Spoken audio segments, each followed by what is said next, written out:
Millionaire sees twin girls selling a doll and collapses when he hears what they say to their mother. The doll had a broken arm, their shoes were soaked, and their mother was coughing behind the pharmacy glass. But still, they smiled. The youngest whispered, "If Mommy sees us sad, she gets worse." The man in the SUV was just passing by, until one sentence brought back everything he tried to forget. And in that moment, he couldn't stay standing. The November morning hung heavy over Chicago's South Side, where exhaust fumes mixed with early frost. Two 8-year-old girls stood outside Walton's pharmacy, their matching pigtails trembling in the wind. Between them sat a plastic doll with one missing arm, its painted smile worn from years of love. William Devereux adjusted his Italian silk tie from the back seat of his Mercedes, scanning property documents for a foreclosed building. His driver had taken a detour through this forgotten neighborhood, one William hadn't visited in decades. The girls caught his eye immediately, identical faces, threadbare coats, holding a cardboard sign that read, "Doll for sale, $10 for Mommy's medicine." Through the pharmacy window, a woman doubled over coughing. The girls whispered urgently to each other. William rolled down his window slightly, and their words drifted in. "Remember, Gracie, we only cry when Mommy's sleeping." The blood drained from William's face. Those exact words, he'd heard them 20 years ago from lips he'd tried to forget. His hands shook as he watched the girls count quarters from a tin can. "Sir, should I continue?" his driver asked. William couldn't answer. The taller twin, Lily, according to her backpack tag, hugged her sister. "It's okay. We promised heaven we'd be brave." Back in his Lincoln Park mansion, William tore through boxes he hadn't touched in years. Old letters, photographs, memories he'd buried. His fingers found a receipt from Walton's pharmacy, dated 2 decades ago.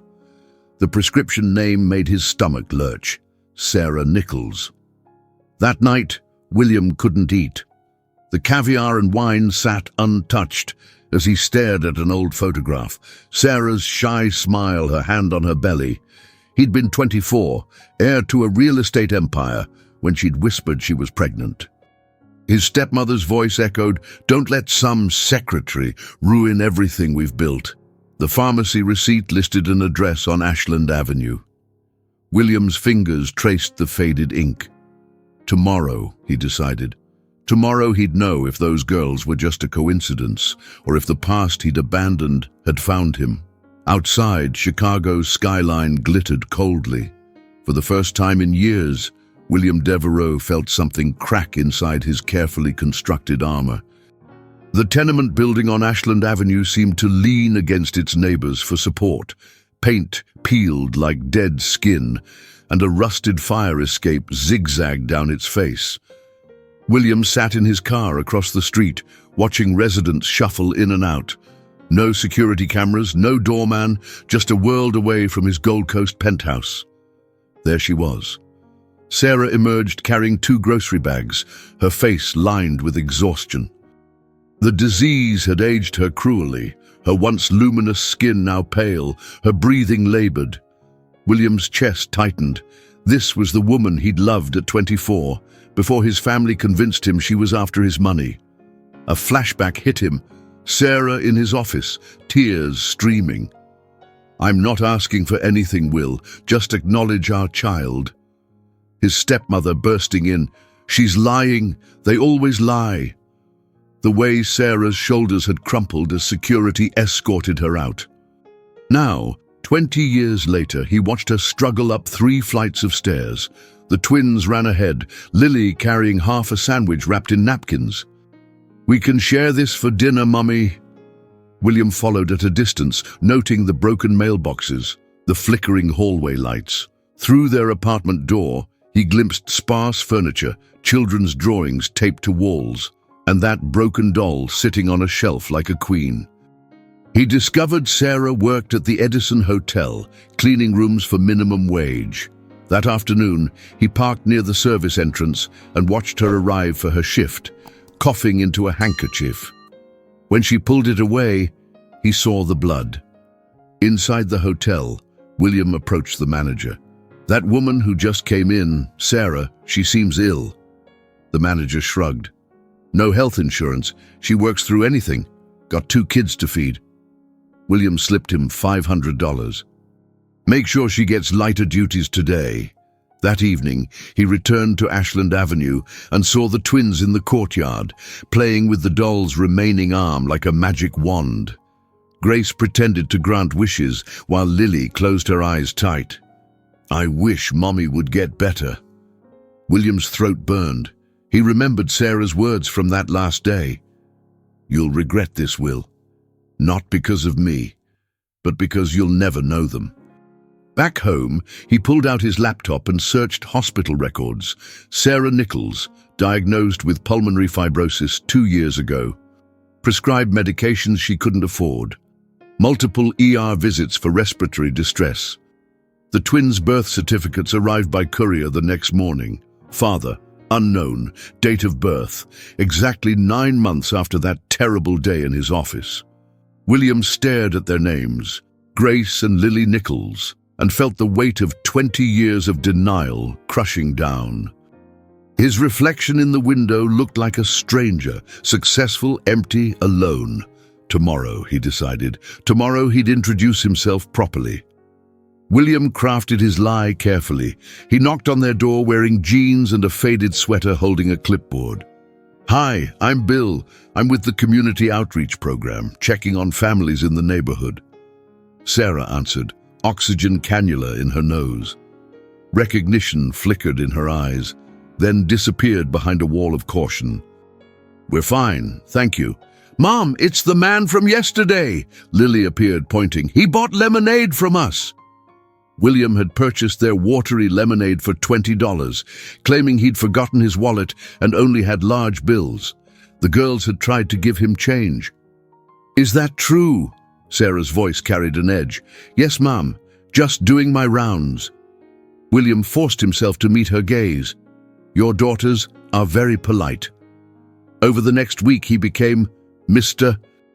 Bill, appearing with groceries, left over from our food drive, winter coats, donations we received, and always stopping to talk with the twins. "Why don't you have any kids, Mr. Bill?" Grace asked one afternoon. The question punched the air from his lungs. I made some mistakes when I was younger." Lily touched his hand. "It's okay. Everybody makes mistakes. Mommy says that's how we learn." He brought them a doll, identical to their broken one. Their eyes went wide, but they shook their heads.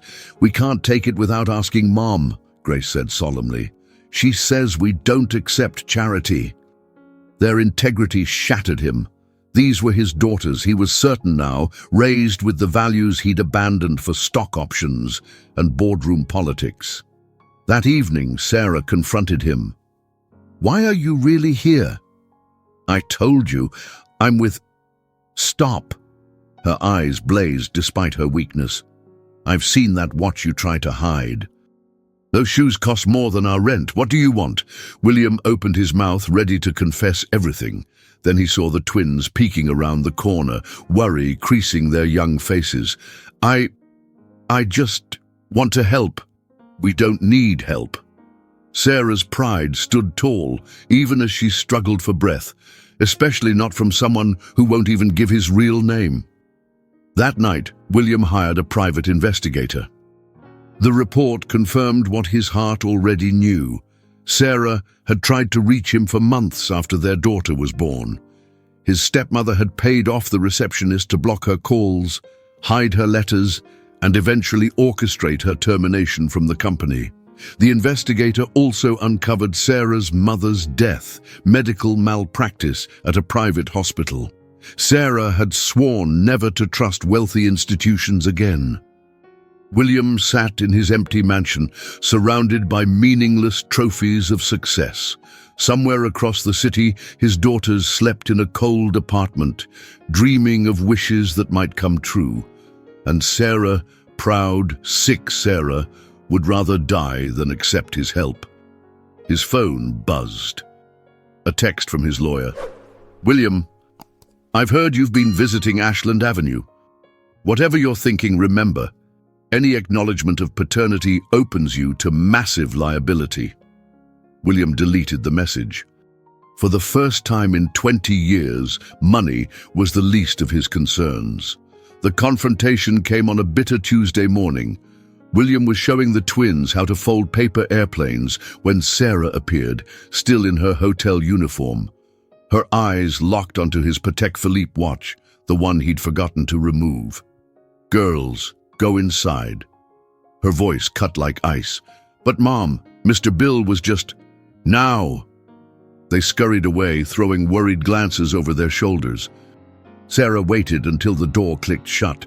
3 weeks of lies. She stepped closer. "Did you think I was stupid?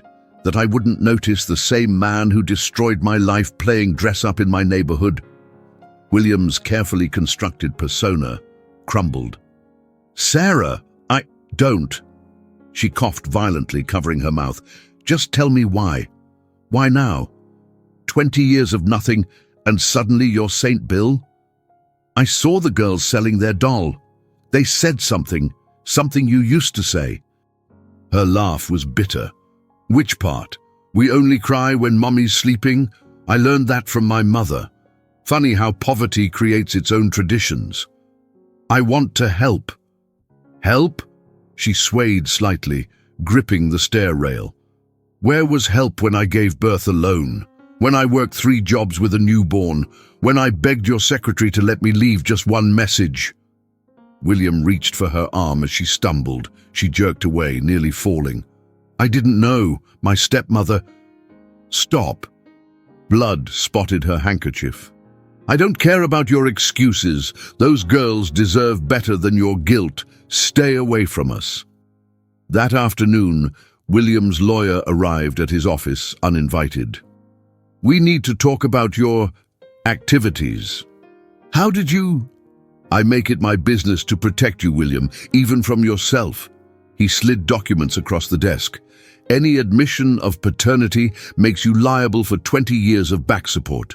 We're talking millions." William swept the papers onto the floor. "Get out! Think about your shareholders, your reputation. I said get out!" Alone, William called the best pulmonologist in Chicago. "I need you to treat someone, discreetly. Money is no object." But when the hospital bills arrived at Sarah's apartment, marked "paid in full by anonymous donor," she sent them back unopened. The twins explained she'd made them promise never to accept help from strangers.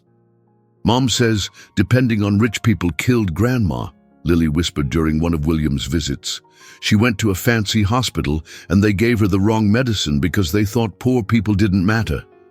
Grace added, "Mom made us promise on Grandma's grave. Never trust anyone who thinks money makes them better." William learned the full story from old newspaper archives. Sarah's mother had died from a medication error at Northwestern Memorial. The lawsuit settled quietly, but Sarah refused the money. She'd kept the newspaper clipping, "Single mother dies from preventable error at elite hospital." That night, William stood outside their apartment building in the rain. Through the window, he watched Sarah help the twins with homework, pausing frequently to catch her breath. The girls took turns reading aloud so she could rest. His phone rang. His CFO. "Where are you? The Shanghai investors are waiting." "Cancel it." "What, William? This deal is worth—" He hung up. Above him, Sarah tucked the twins into bed. He could see her lips moving, probably telling them stories of better tomorrows, stories that didn't include him. The private investigator called. "Sir, I've discovered something else. Miss Nichols has been refusing treatment because, well, she's been saving for the girls' college fund. Every penny that doesn't go to rent or food goes into 2 small savings accounts." William ended the call and pressed his forehead against the cold brick wall. 20 years ago, he'd chosen fear over love. Now fear wore a different face, the terror of being rejected by the only people who'd ever truly mattered. The Edison Hotel hadn't been renovated since the 70s.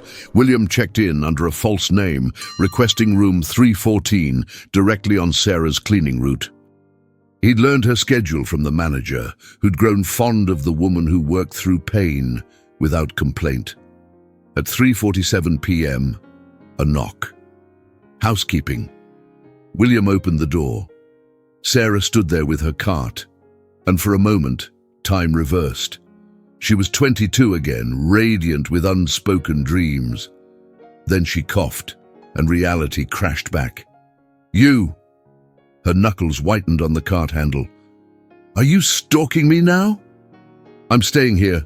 I wanted to talk. I'm working." But she entered, probably worried about complaints reaching her supervisor.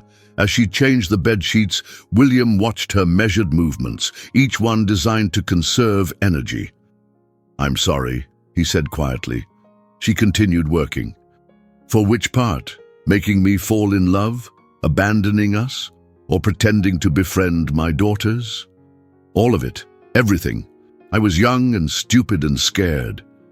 Sarah paused at the window, looking out at the gray Chicago afternoon. "You know what's funny? I used to make excuses for you, told myself you never got my messages, that your family kept us apart. I painted you as a victim in my story." She turned. "Then I realized victims don't buy their way out of consequences. I want to make it right." Her laugh turned into a cough. "Right? There's no right anymore, William. There's just forward." "Then let me help you move forward, please." She studied him with eyes that had seen too much. "You really don't get it. My daughters are happy. They're kind, honest, and brave. They have something you never had, integrity. I won't let you or your money corrupt that." She finished quickly and moved to leave. At the door, she hesitated. "Want to know the saddest part? Sometimes I still see glimpses of the man I loved, but he's buried under 20 years of choices." That evening, Lily appeared in the hotel hallway. She'd followed her mother and waited. "Mr. Bill, why did Mom cry after leaving your room?" William knelt to her eye level. "Because I hurt her a long time ago." "Did you say sorry?" "Yes." "Did you mean it?" The question pierced him. "More than I've ever meant anything." Lily nodded solemnly. "Mum says sorry only counts if you change what you do, not just what you say." After she left, William found himself in the hotel gift shop. A small jewelry store caught his eye. Nothing fancy, just simple pieces for tourists. He bought a silver bracelet with 2 charms, G and L. He left it at their apartment door with a note. "For the bravest girls I know, from someone learning to change." The next morning, Sarah appeared at his hotel room, holding the box. Her face was stone. "Enough games. Are you their father?" The moment stretched like a wire about to snap. William met her eyes, those same eyes he'd loved and abandoned. "Yes." She didn't move, didn't blink. 40 seconds passed. Finally, "I waited in your company lobby for 2 days after they were born. The receptionist kept saying you were in meetings. I had our babies in a second-hand stroller, hoping you'd just see them once." William felt each word like a physical blow. He'd later discovered his stepmother had paid that receptionist a year's salary to be his gatekeeper. "I'll take a DNA test," he offered weakly. "No need." Sarah's voice was flat. "We both know the truth. Here's what's going to happen. You can see them, but as Mr. Bill. Nothing more. The moment you hurt them, you disappear forever. Understood?" "Yes." "And William?" She paused at the door. "I'm dying. The doctors give me maybe 2 years. When I'm gone, promise me you won't abandon them again." Before he could answer, she was gone. William stood in the empty room, her words echoing off the walls. Outside, Chicago carried on, indifferent to the small tragedies playing out in forgotten hotel rooms. The truth hung between them like smoke after a fire. Sarah allowed William supervised visits, always in public places, always as Mr. Bill. He became the reliable family friend who helped with homework and bought ice cream cones. "Why were you so sad when you were young?" Grace asked one afternoon at Lincoln Park Zoo. William watched the polar bears dive and surface. "I thought being important meant more than being kind." "That's silly," Lily declared. "Mom says kindness is the only importance that matters." Sarah observed from a nearby bench, oxygen tank at her side. She'd lost more weight, but her eyes remained sharp. When William caught her gaze, she nodded slightly, approval for his answer. Later, while the girls played on the playground, Sarah joined him. "They're starting to love you." "Is that bad?" "It's dangerous.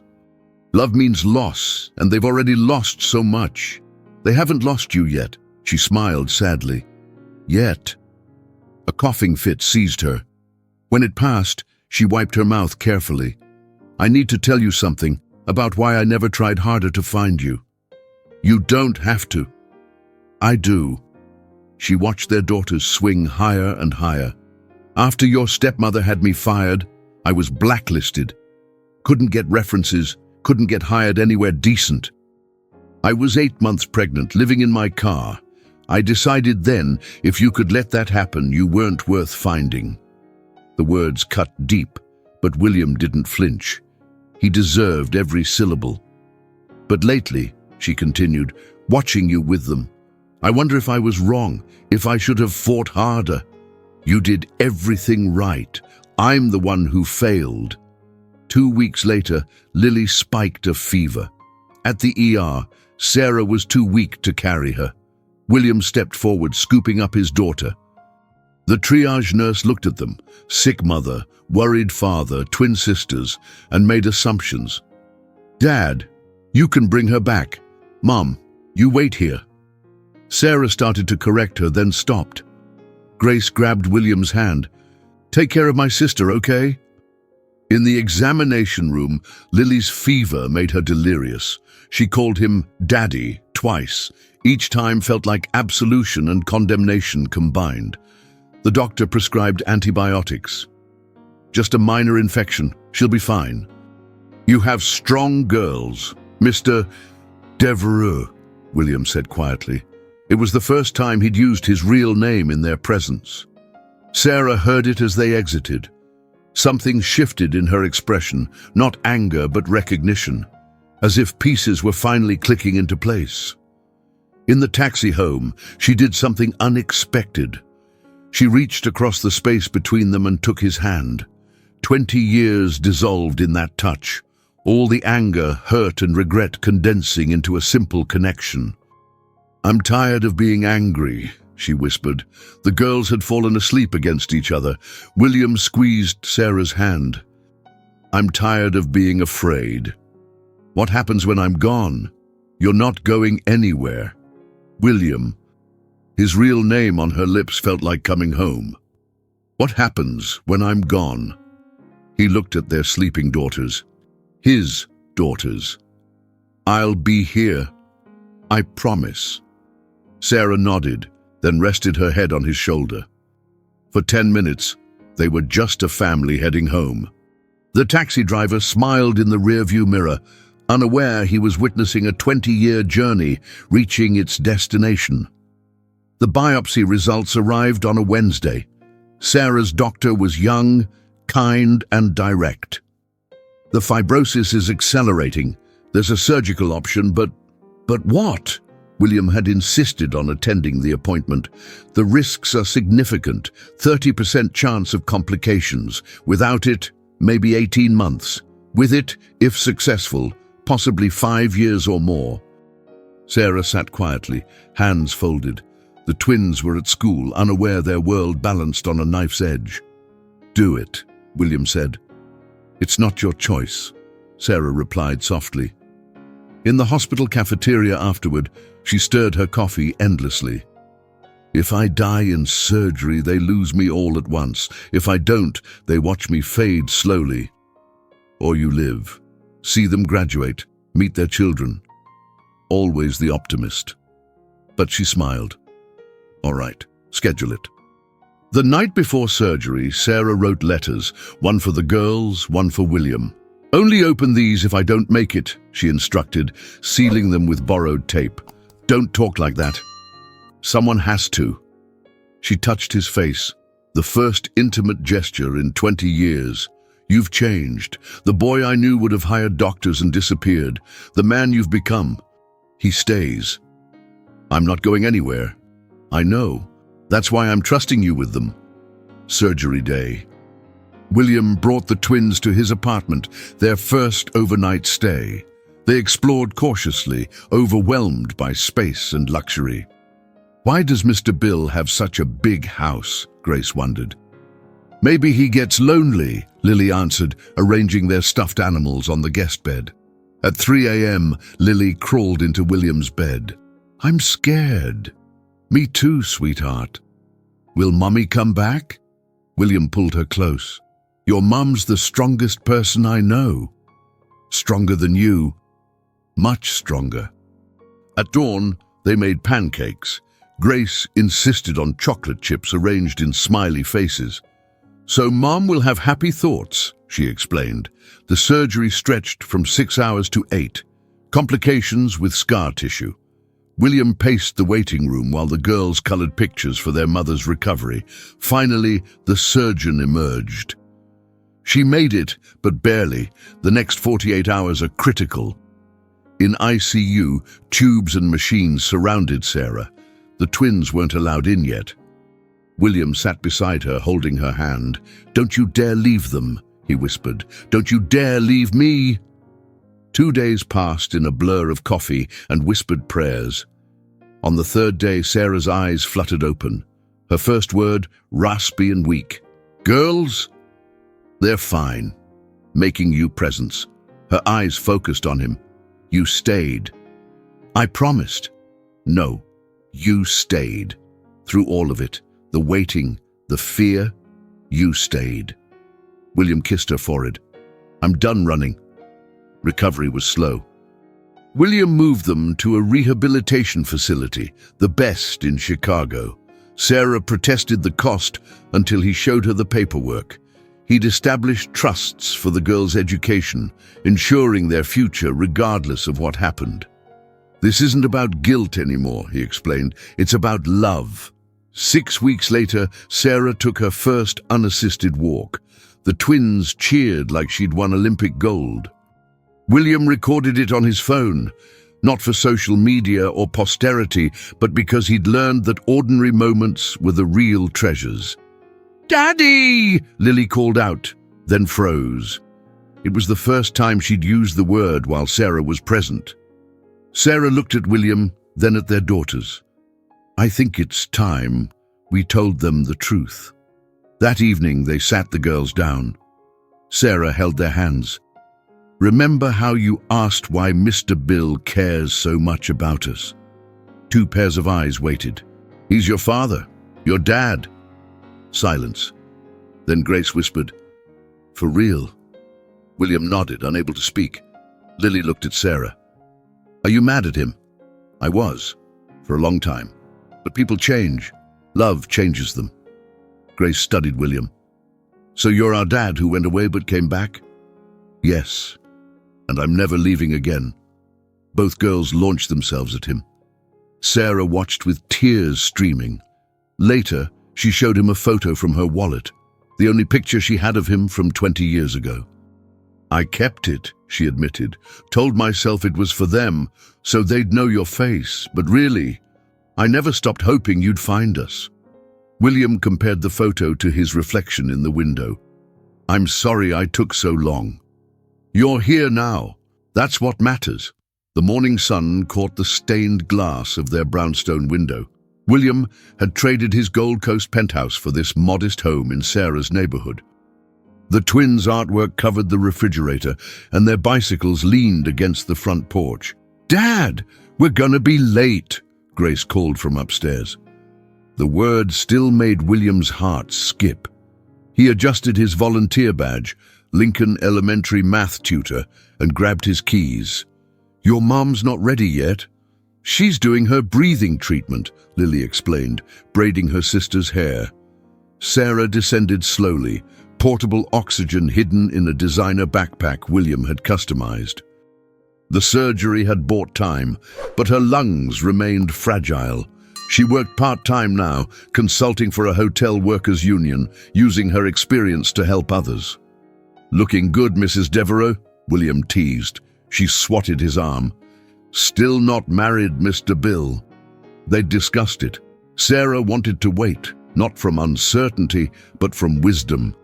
"Let's just live first," she'd said. "The papers can come later." At school, William taught 5th grade math. He'd discovered a talent for making equations fun, probably because he finally understood that numbers without purpose were meaningless. His former colleagues thought he'd lost his mind, abandoning a billion-dollar empire for multiplication tables. "Mr. D, is it true you were super rich?" asked Timothy, a kid with untied sneakers and endless questions. "Still am," William replied. "Rich in what matters." After school, he drove the girls to soccer practice. Sarah watched from the bleachers, chatting with other moms who'd stopped seeing her as the sick woman and started knowing her as Grace and Lily's mom. That evening, they had a tradition, talent night. Grace performed magic tricks with her incomplete doll, now named Hope, while Lily read original stories. William attempted juggling. Sarah sang softly, her voice weaker, but still pure. The neighbors knew their story in fragments. The Hendersons next door called William the man who came home. Mrs. Chen from the corner store saved the best apples for Mr. Second Chance. Later, William found Sarah in the twins' room, watching them sleep. "Penny for your thoughts?"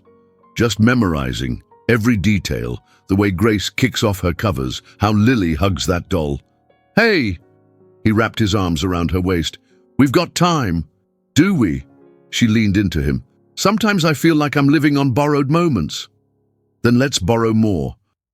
They stood quietly, listening to their daughters breathe. On Lily's desk sat a journal William had given her. She'd titled it, "The Dad Who Learned to Stay."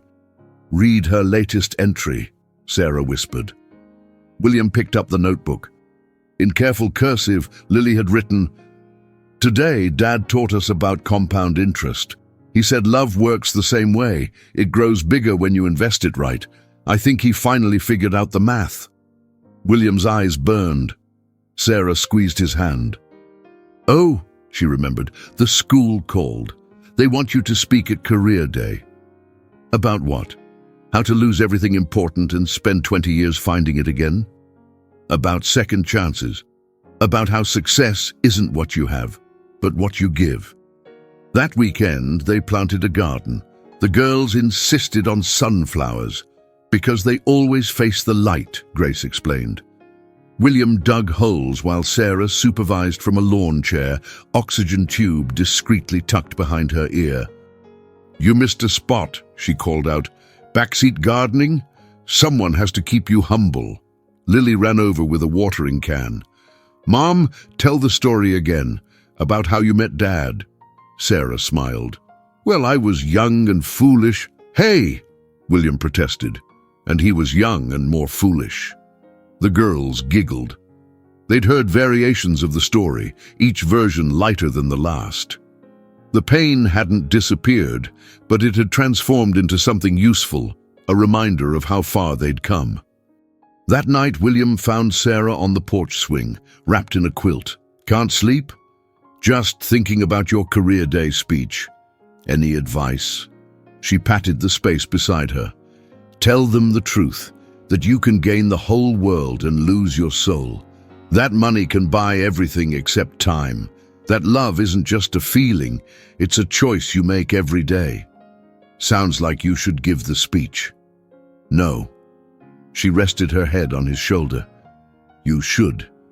Because you learned it the hard way. Those lessons stick."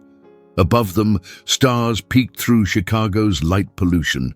Inside, their daughters slept peacefully. Tomorrow would bring new challenges, medical appointments, therapy sessions, the ongoing work of healing. But tonight, they had this: a porch swing, shared warmth, and the quiet triumph of a family rebuilt from ruins. The school auditorium buzzed with spring concert energy. Parents fumbled with phones, teachers adjusted microphones, and 43rd graders fidgeted in their finest clothes. Grace and Lily stood side by side in matching blue dresses, clutching sheet music. William sat in the third row, video camera ready. Sarah beside him, breathing labored but determined to attend. Wouldn't miss it, she'd insisted that morning, though getting dressed had taken twice as long as usual. The program began with the usual charm of elementary performances: missed cues, forgotten words, and earnest enthusiasm. Then came the twins' duet, Where the Light Begins. Grace stepped to the microphone first. The opening notes played. She opened her mouth, and nothing came out. Her eyes widened in panic, scanning the crowd. The music continued, but Grace stood frozen. William started to rise. Sarah grabbed his arm. "Wait!" Lily whispered something to her sister. Grace shook her head, tears forming. The music looped back to the beginning, the pianist improvising. Murmurs rippled through the audience. Then William did something unexpected. He stood, not to rescue, but simply to be seen. Grace's eyes found his. He smiled and mouthed, "You've got this." Grace took a deep breath. She glanced at her mother, who nodded encouragingly despite her own struggle for air. Then, in a clear voice that surprised everyone, Grace began to sing. But she changed the words. "Mama said we only cry when darkness sleeps, but now the light has found us, and we can weep with joy." Lily joined in, harmonizing naturally. Their voices filled the auditorium, not with practiced perfection, but with raw truth. Several parents wiped their eyes. The music teacher beamed. When they finished, the applause was thunderous. Grace and Lily bowed, then ran off stage. William helped Sarah stand for the ovation. "Those aren't the original lyrics," he whispered. "No," Sarah smiled through tears. "They're better." Backstage, the twins launched themselves at their parents. "Did you see? Did you hear?" they asked simultaneously. "We saw everything," William assured them. The music teacher approached. "Mr. Devereaux, the principal would like to thank you for your volunteer work this year." Before William could protest, he was ushered onto the stage. Principal Martinez handed him a small plaque. "Volunteer of the Year, William Devereaux." "Mr. Devereaux came to us as Mr. Bill," the principal announced. "He thought we didn't know who he was, the real estate mogul who walked away from everything to teach fifth-grade math. But we knew. More importantly, we knew why." The spotlight felt hot. William searched for words. "My daughters taught me something," he finally said. "Success isn't measured in square footage or stock prices. It's measured in moments, like watching your children be brave, seeing your community embrace you, or holding the hand of someone who forgave the unforgivable." His eyes found Sarah in the crowd. She was standing, despite her exhaustion, pride radiating from her face. "I lost 20 years running from love," William continued. "Don't make my mistake. Whatever you're afraid of facing, face it. Whatever you've lost, fight to reclaim it. Whatever love you're offered, accept it." The applause started slowly, then built. Grace and Lily peeked from the wings, their faces shining. Sarah mouthed, "I love you." After the ceremony, families lingered in the parking lot. Parents who'd once whispered about the absent billionaire father now shook William's hand. Children asked for math homework help. Sarah leaned against their car, conserving energy, but glowing with happiness. "Ice cream to celebrate?" William suggested. "DQ?" the twins chorused. At Dairy Queen, they claimed their usual booth. Grace accidentally dropped her cone. Without hesitation, William gave her his. "Dad tax," he joked. An elderly woman at the next table leaned over. "Excuse me, but I had to say, your family is beautiful." Sarah squeezed William's hand under the table. "Thank you. We worked hard for it." That night, after tucking in the girls, William found Sarah in their bedroom holding an envelope. "What's that?" "The letter I wrote before surgery. In case I didn't make it." "But you did. We can burn it." "No." She handed it to him. "Read it. Not now, when you're alone. It says things I needed you to know, just in case." He accepted the envelope, noting her handwriting on the front. "For William, the end and the beginning. Sarah." "Shh." She kissed him softly. "Some words need to be written, even if they're never needed." Outside their window, spring rain began to fall. Sarah curled against him, her breathing finally steady. Today was perfect. The girls were amazing. "No," she murmured. "Today was perfect because we were just normal. A regular family at a school concert. No drama, no past haunting us, just us."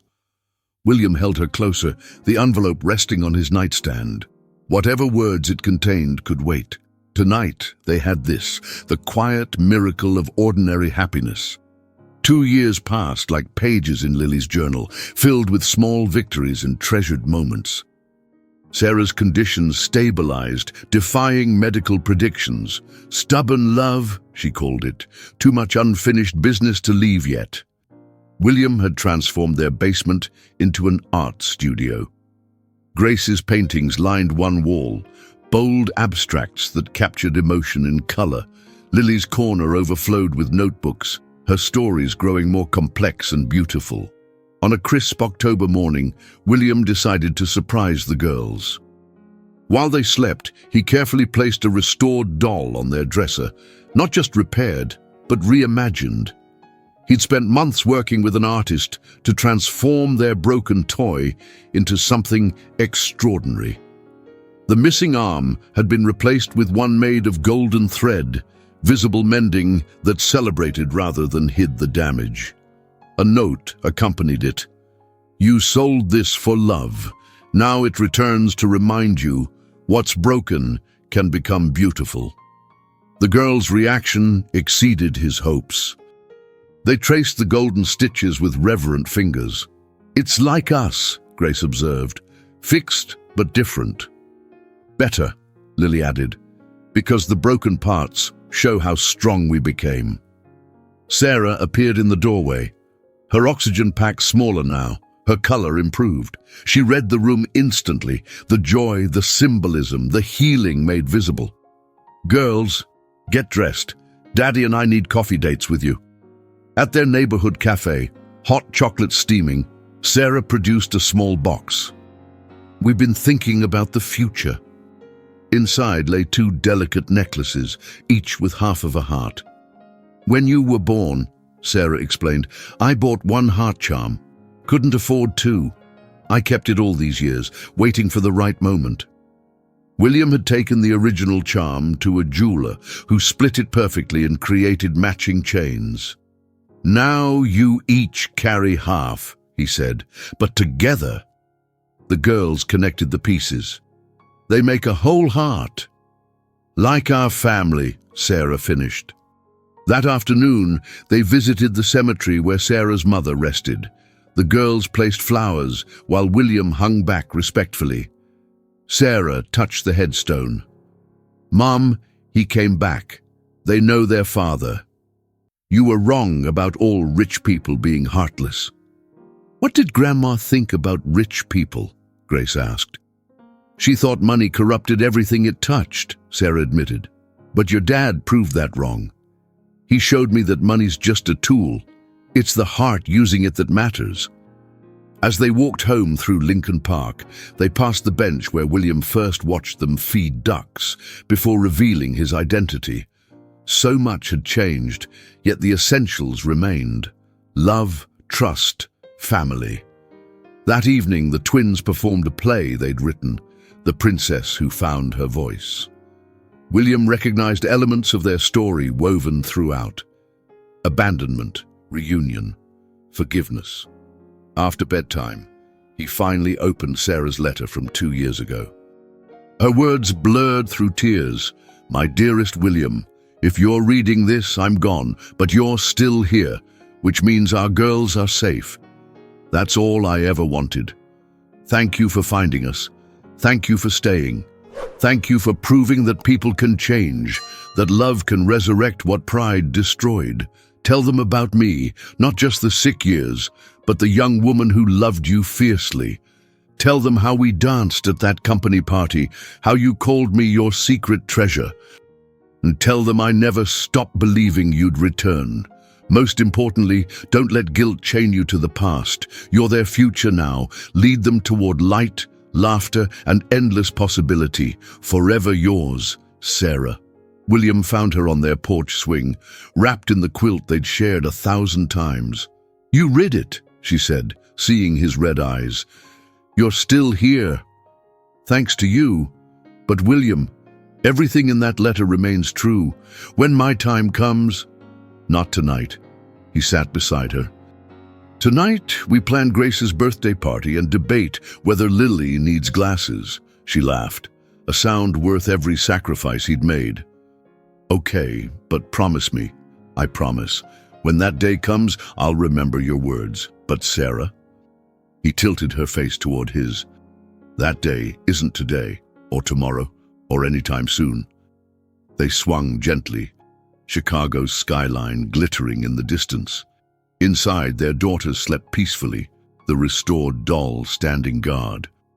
The past hadn't been erased, it had been transformed, like broken plastic turned to gold. William thought about the man he'd been, isolated in his penthouse, measuring worth in acquisitions and mergers. That life felt like someone else's story now. His real life began the moment he saw two girls selling a doll, heard familiar words about tears and timing, and chose love over fear. Sarah dozed against his shoulder. He kissed her forehead, whispering words she'd taught him. What's lost isn't gone. It's waiting to be found. The swing creaked its lullaby. Chicago hummed its urban symphony, and in a modest brownstone on Ashland Avenue, a family once shattered celebrated its daily miracle of being whole. Tomorrow would bring new challenges, medical appointments, parent-teacher conferences, the ongoing work of living fully in borrowed time. But tonight held everything that mattered, 4 hearts beating in rhythm, a love letter preserved but unneeded, and the quiet triumph of promises kept. Sometimes the greatest stories aren't about what we achieve, but what we reclaim. William Devereux had gained the world and nearly lost his soul. In the end, he discovered that true wealth was measured in moments. A child's laugh, a partner's trust, the weight of a sleeping daughter in your arms. The doll watched from the window, its golden arm catching moonlight, beautiful not despite its repair, but because of it. Like the family it guarded, it stood as proof that broken things, mended with love, become stronger than they were before. In the end, William didn't need applause, forgiveness on camera, or headlines.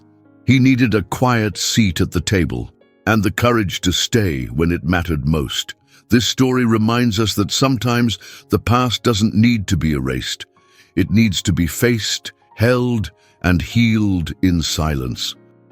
A broken doll, a whispered sentence, and the strength of 2 little girls were enough to awaken everything he tried to forget.